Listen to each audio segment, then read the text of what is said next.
dia tonga soa tao amin'ny fandarana Jeanne Forest-Santé aty Canada indray ianao. Ny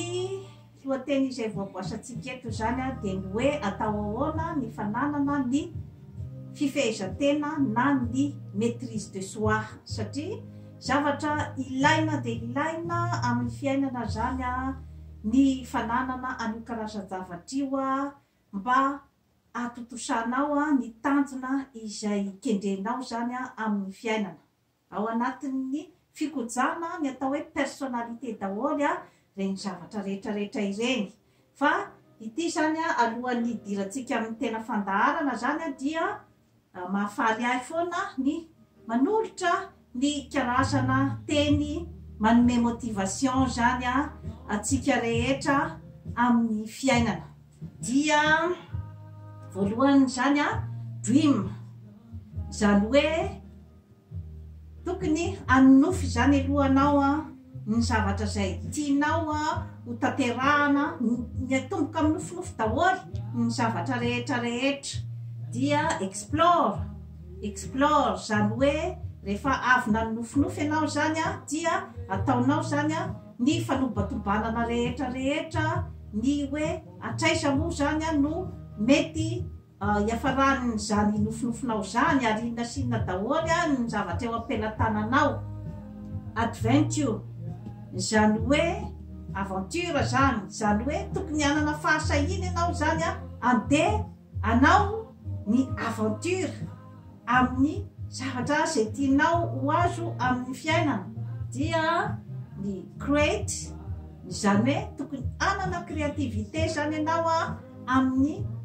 zavatra rehetra izay tianao atongavana amin'ny fiainana. Imagine zany hoe tokony anana imagination zany ianao hoe ohatraohatry ahoana moa zany no andeha anatanterahako ny nofinofiko, ary ohatraohatry ahoana daholo moa zany ny mety ho fombafomba zany nofinofiko zany. Dia eo ihany koa ny believe zany hoe il faut croire, tokony ino zany ianao ny tenanao sy ny zavatra izay ataonao, tokony anana ny finoana ianao fa hototosanao zany ny nofinofinao. Enlighten zany hoe tokony zany ianao anana ny afo tsy mety maty ao aminao. Relax, eo am-panatanterahana ny nofinofinao ianao zany dia tokony mahay ihany koa zany miala voly kely mampitony ny saina. Motivate zany hoe tokony anana foana zany ianao ny motivation isanandro zany ny enthousiasme, ny hafanampo zany amin'ny fanatotosanao ny nofinofinao. Vision zany hoe tokony anana zany ianao ny karazana hoe vision sy ny fahitana dia mialoha ny mety ho vokatry ny asa izay ataonao sy ny nofinofy izay katsahanao. Dia ny farany zany dia ny hoe inspiration zany hoe mila inspiration daholo zany ny zavatra rehetra rehetra izay tianao ho totosaina eto ambonin'ny tany. Fampidirana moa zany iny zavatra rehetra rehetra iny ary tsetsatsiaritra fa hiditra zany tsika amin'ny hoe tena votoatin-dresaka dia ny hoe atao ahoana ny fananana ny maîtrise de soi na ny fahaizana mifehy tena zany amin'ny fiainana. Inona moa zany ty atao hoe maîtrise de soi? Zany hoe ny fananana ny karazana fitonitsaina zany manoloana ny zavatra miseho.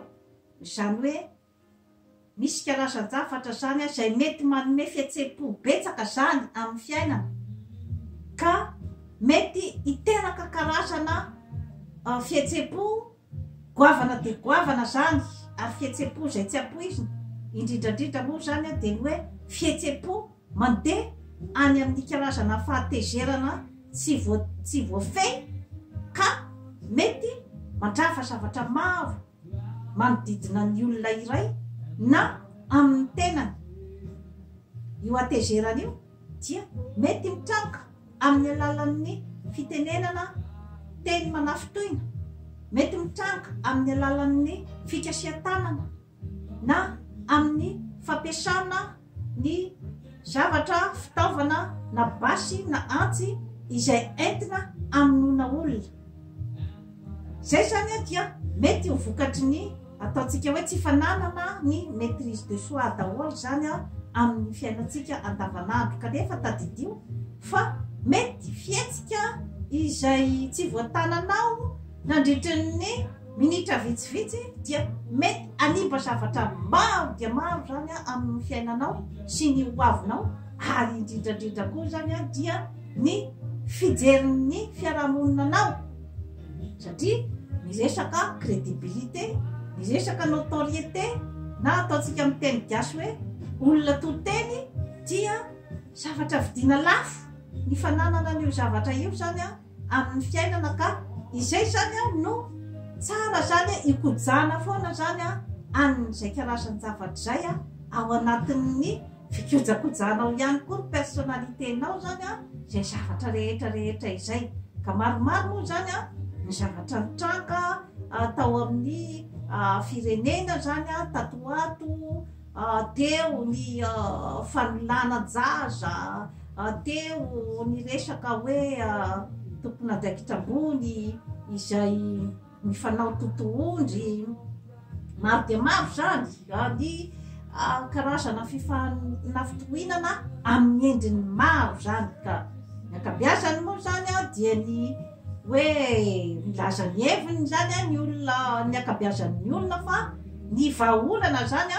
dia vitsy dia vitsy zany ny manome ny vahaolana amin'ny karazana fitaizana tena zany. Ka ny eto amin'izany forêt santé moa zany dia tsy mijanona fotsiny amin'ny fitsikerana fa miditra bebe kokoa zany amin'ny vahaolana. Ny olona tsy manana maîtrise de soi dia inona sinona daholo ny hoe toetoetrany sy ny mahatonga an'izay zavatra zay. Efa nazavaiko teto ny atao hoe pulsion. Ny pulsion zany dia karazana fihetsepo tsy voatana zany amin'ny olona anankiray, anatotosa fihetsika anankiray. Zany hoe io mety ho fihetsika izay hitadiavana fahafinaretana à l'extrême zany, toy ny hoe resaka firaisana ranofo, pulsion sexuelle ohatra. Mety misy koa zany ny hoe pulsion amin'ny atezerana, izany hoe ilay atezerana mafy dia mafy zany ka tiana atotona amin'ny olona iray na amina toe-javatra iray, fihetsem-po mahery vaika zany izay mety mamotipotika ny manodidina sy ny olona izay hiarana. Matetika moa zany amin'ireo karazan'olona ireo zany dia olona izay manana izy zany karazana frustration ao amin'ny ao, zany hoe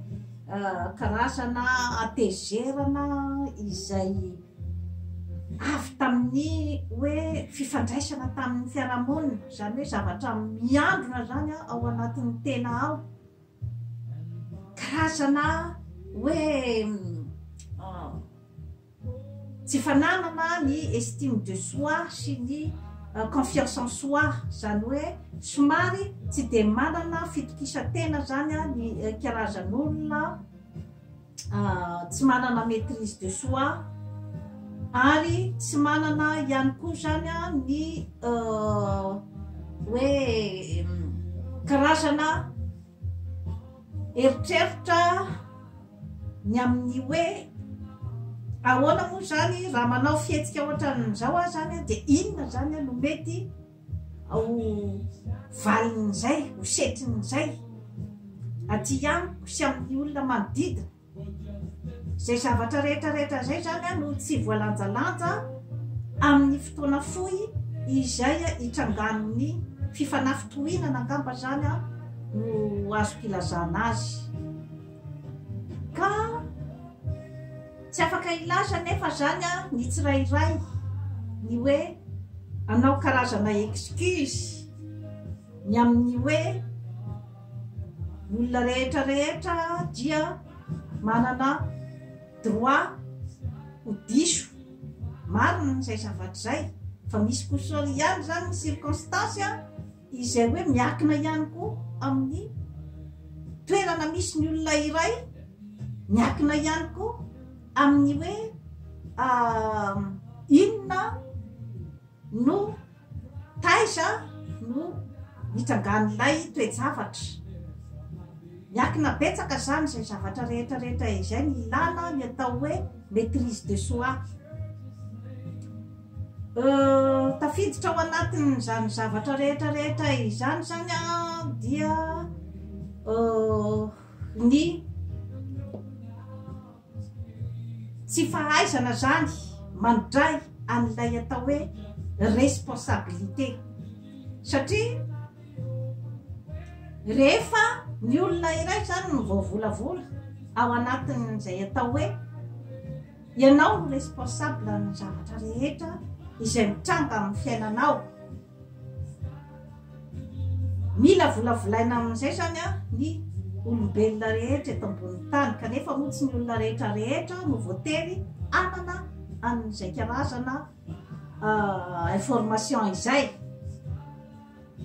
tompona andraikitra ianao amin'ny fihetsika izay ataonao tompona andraikitra ianao amin'ny teny izay lazainao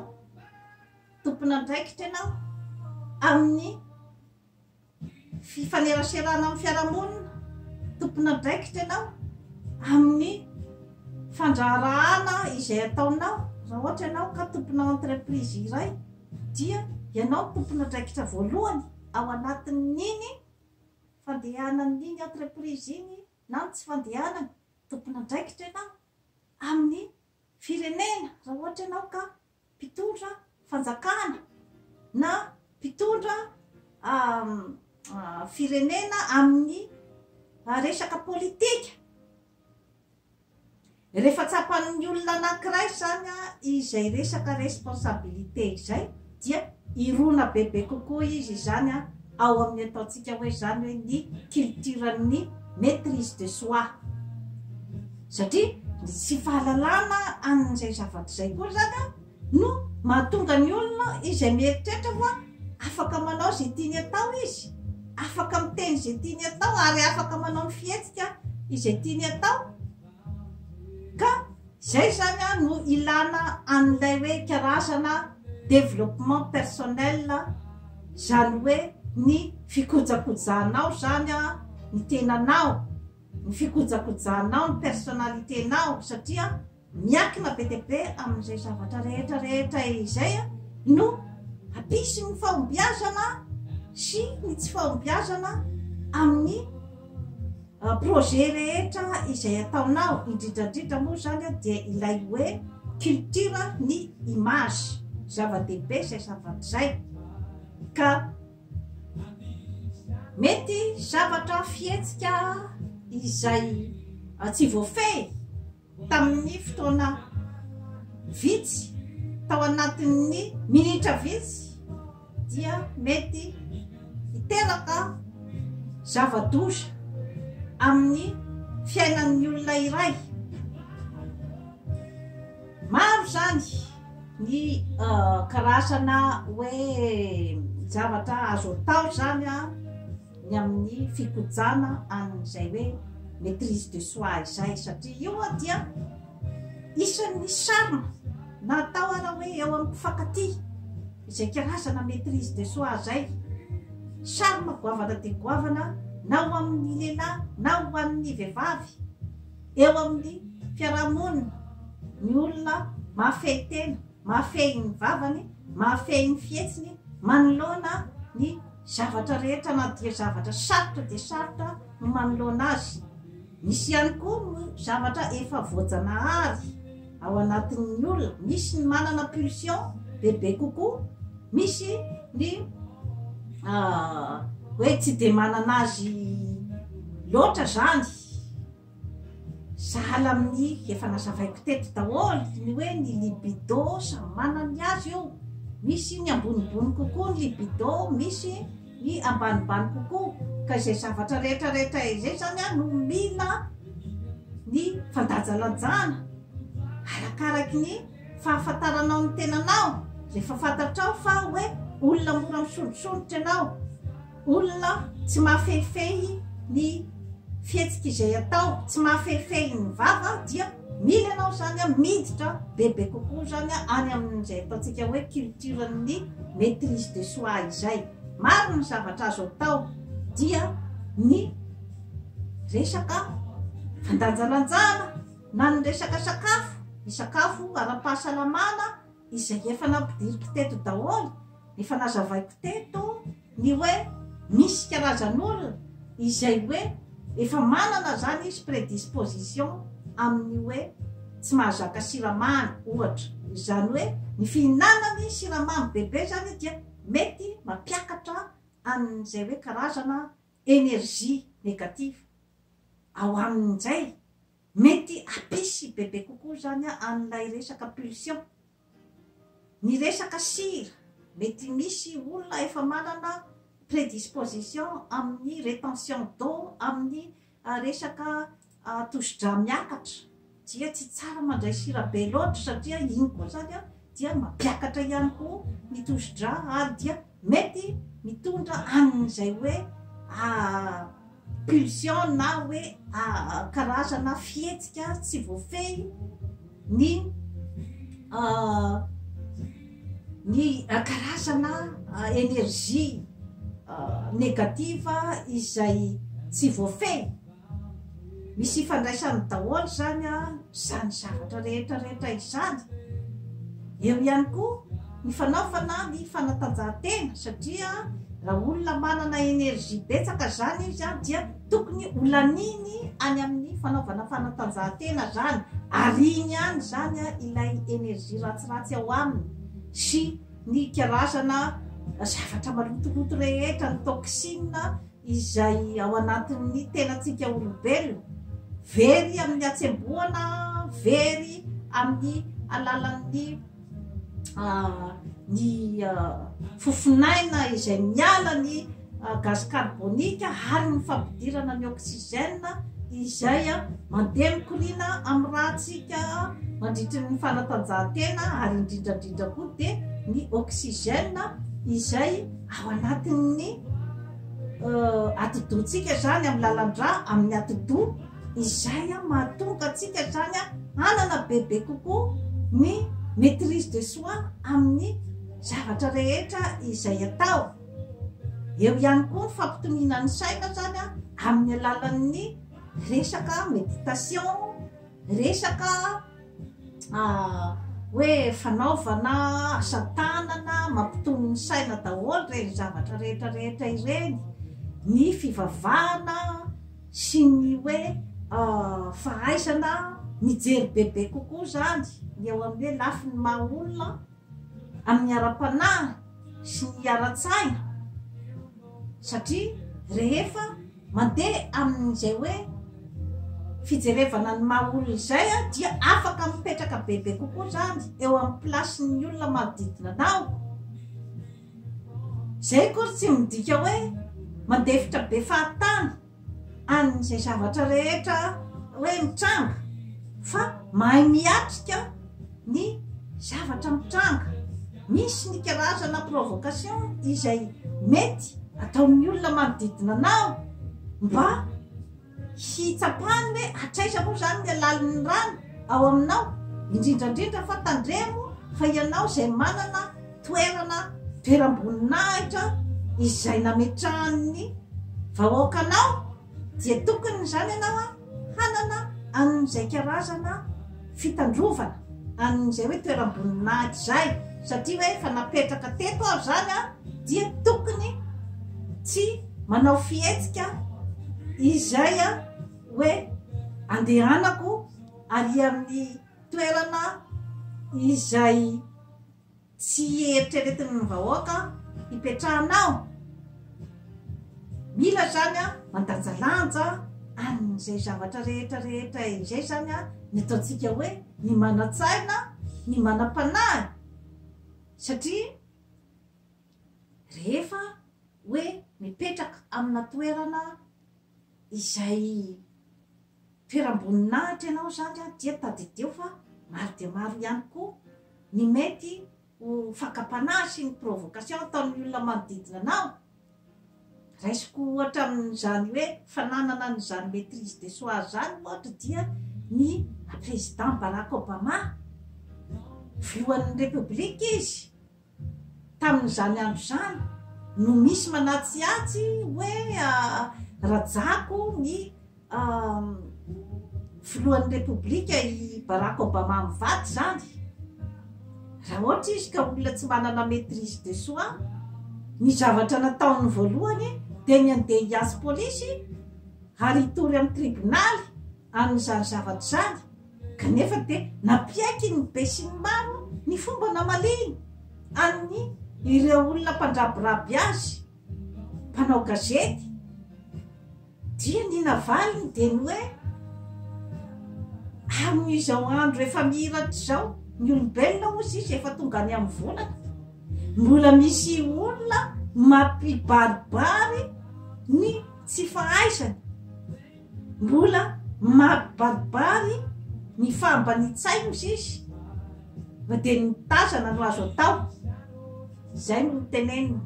tiano tenenina amin'ny hoe mampibaribary ny fambanitsainy dia ny hoe amin'izao fa ianao andro efa mihiratra izao dia mbola ny resaka fanavakavaham-bolokoditra no eritreretinao fa hanandratanao ny tenanao ary hanetrenao ny olona hafa. Enjana dia enjana izay valiteniny Andriamatoa Barack Obama izay, ary dia malaza i Barack Obama amin'izay karazana réaction reny mantsy ny atao hoe koba, izany hoe misy karazan'olona izay mampiasa zany ny karazana notoriété ananany zany amin'ny fiarahamonina, ny karazana hoe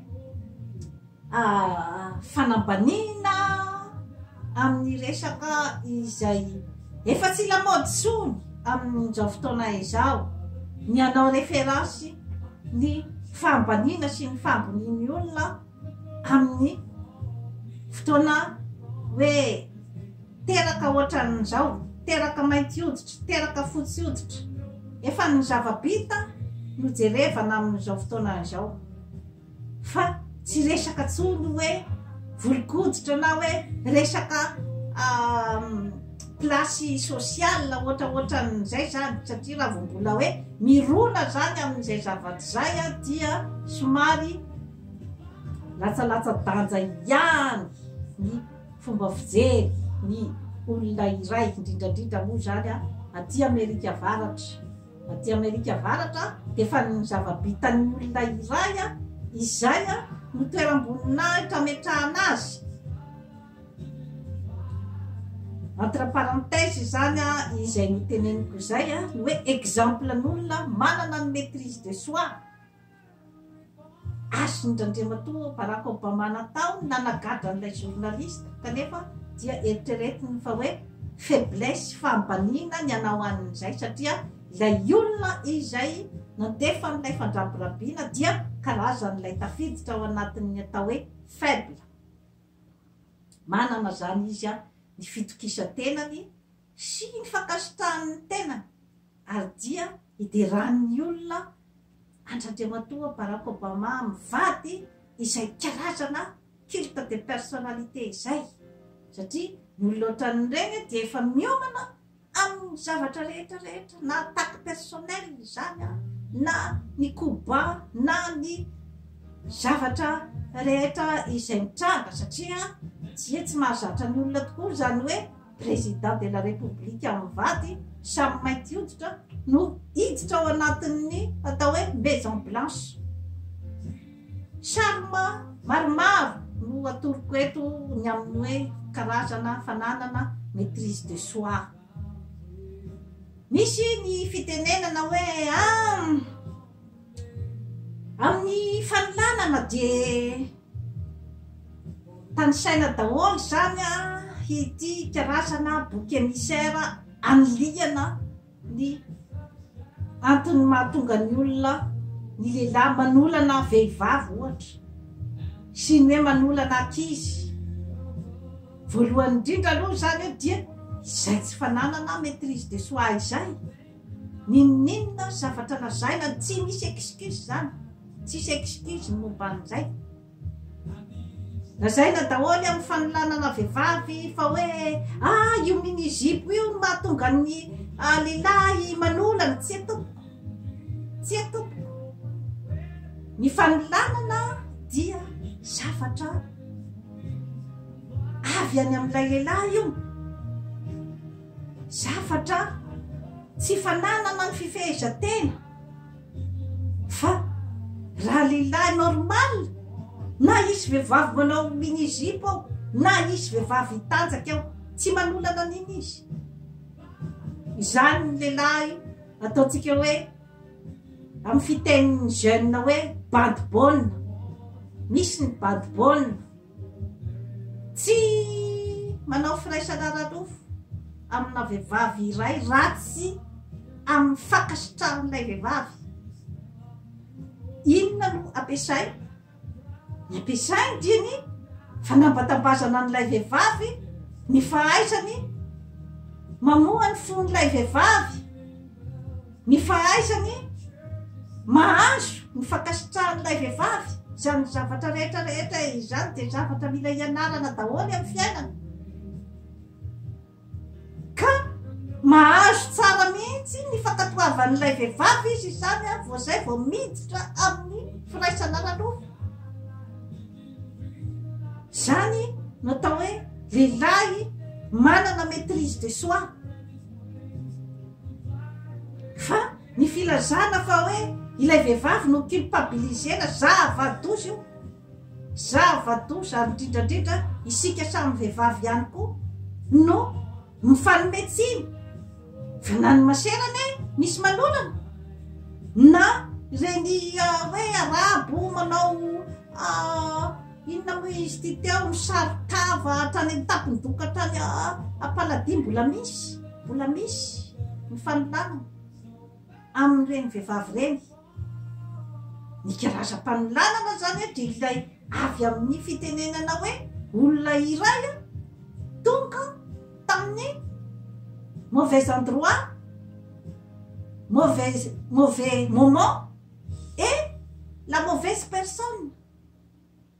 Tsy misy afaka itompoteny fantatra ny vehivavy ny amin'ny hoe izaho dia tsy hovoan'ny zany satria izaho dia manao zipo lava hatraty sy tsy atompoko. Fa ny mitandrina aloha zany dia azo atao ny mitandrina ny amin'ny hoe tsy mandeha manao fotiny amina toerana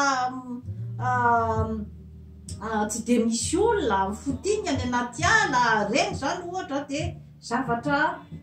tandremana daholo zany amin'ny resaka hoe mety ampirongatra ny resaka viol zany. Ny karazana hoe tsy firesahana amin'ny lehilahy amin'ny toerana takotakona na hoe olona tokony ho fantatrao tsara ihany koa no resahanao zany zavatra rehetrarehetra izany. Fa lay hoe miculpabiliser an'ilay vehivavy zany iny dia tena zavatra tsy fanao. Satria rehefa marary saina zay lay olona ka na zazakely ara aolana.